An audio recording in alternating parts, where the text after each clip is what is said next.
bahwa kalau ternyata Anda semalam kurang tidur, keesokannya Anda justru harus latihan beban.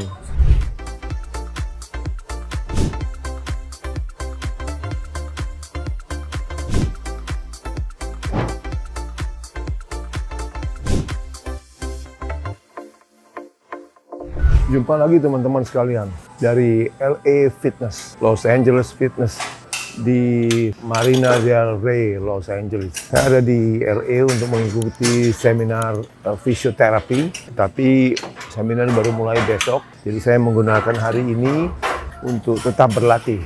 Jadi saya mengingat bahwa ada penelitian oleh Nicholas Seiner tahun 2020 dimuat di PubMed ya, mengatakan kalau Anda kurang tidur dalam perjalanan, untuk kita kurang tidur, saya juga kurang tidur di pesawat, tidak bisa tidur seenak di rumah. Jadi kalau di dalam penelitian itu dikatakan tahun 2020 kalau Anda kurang tidur dari 8 jam satu malam saja, maka MPS atau muscle protein synthesis itu turun sampai 18%, dan juga kortisol Anda akan naik. Jadi apa yang dianjurkan? Apakah kalau yang pendapat lama tentu kalau habis kurang tidur jangan latihan, karena memang kalau kurang tidur itu kita kurang aktif secara fisik, kemudian juga mempunyai kekuatan otot muscle strength yang berkurang. Jadi pendapat lama tentu berkata jangan latihan, istirahat saja. Tapi dari Seiner ini penelitiannya mengatakan bahwa kalau ternyata Anda semalam kurang tidur, keesokannya Anda justru harus latihan beban, ya. Karena dengan latihan beban itu hasilnya ternyata muscle protein synthesis yang turun 18% itu bisa kembali. Jadi sama dengan orang yang tidurnya cukup.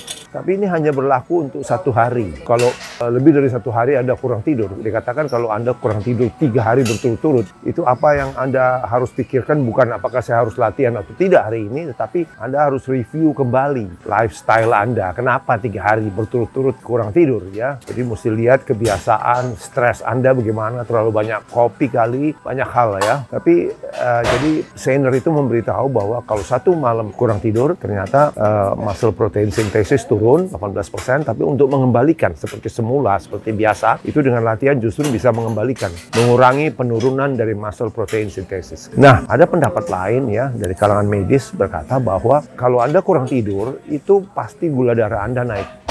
Normalnya orang itu memang yang tidurnya cukup pun antara jam 2 malam sampai jam 8 pagi itu terjadi kenaikan kadar gula darah. Ya, kenapa bisa naik kadar gula darah di jam-jam ini? Fenomena ini yang disebut dawn phenomenon, dawn effect. Jadi efek atau fenomena dini hari. Ya, itu badan kita dipersiapkan untuk waktu wake up, untuk bangun itu kita perlu energi. Jadi gulanya memang melonjak sementara, tapi tidak akan menjadi masalah pada orang sehat karena nanti ini akan memulai reaksi daripada kontrol dari insulin, ya, insulin yang naik untuk mengembalikan gula darah ke kadar yang normal. Tapi pada orang-orang yang lebih lanjut usia, bahayanya adalah insulin ini sudah mulai terjadi insulin resistance. Jadi walaupun gula darah naik, insulin naik juga, tapi gula darah tidak kembali normal. Jadi pendapat inilah yang mengatakan kalau justru Anda kurang tidur semalam, keesokan harinya Anda harus menurunkan gula darah itu yang tetap tinggi dengan cara melakukan latihan ringan selama 30 menit. Kalau Anda mau latihan beban juga boleh, tapi ringan. Ya. Jangan intensitas berat. Atau kalau tidak, ya pilihan lain adalah Anda lakukan aerobik saja. Ya. Jangan high intensity, ya, tapi low intensity selama 30 menit.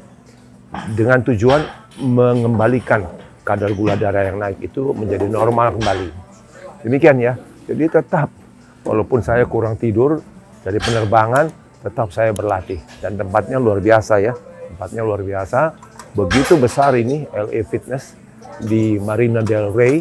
Pasti orang-orang fitness pasti akan senang sekali kalau latihan di sini. Saya bersama anak saya, Steadfast Nick. Terima kasih teman-teman. Di tanah air juga tetap berlatih. Stay fit and strong. Semoga ada manfaatnya. Dr. Henry Suhendra di Marina del Rey, Los Angeles.